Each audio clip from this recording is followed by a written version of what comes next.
চারদলীয় জোটের রোড মার্চে ফেনীতে মঞ্চের সামনে বসাকে কেন্দ্র করে বিএনপি জামায়াতের সংঘর্ষের ফলাফল ছিল জামায়াতেরই জয়।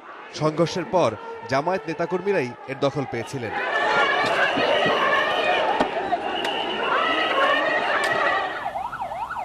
ঢাকা থেকে চট্টগ্রামের উদ্দেশ্যে এই রোড মার্চে যে হাজারখানেক গাড়ির বহর ছিল তাতে ঝুলানো প্লাকার্ডেও ছিল জামায়াতের একক আধিপত্য।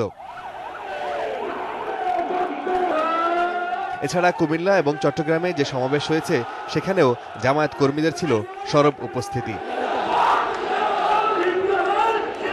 চারদলীয় জোটে জামাতের যে অবস্থান, এই রোড মার্চের ভেতর দিয়ে জামাত সেটা সংহত করেছে।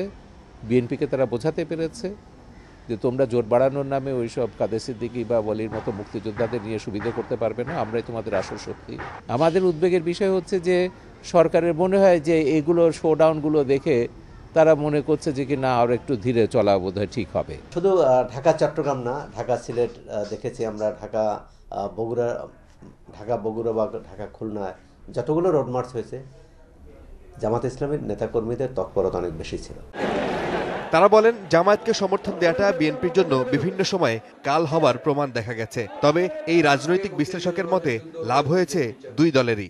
বিএনপি তাদেরকে আপার হ্যান্ড দিচ্ছে এটা মনে করার কোনো কারণ নেই। এটার যে বেনিফিট আন্দোলনের সেটা বিএনপির ঘরেই যাবে।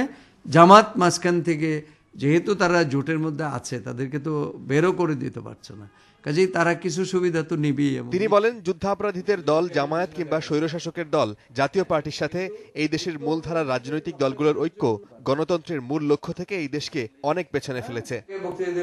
ফারাবী হাফিজ, সময় সংবাদ, ঢাকা।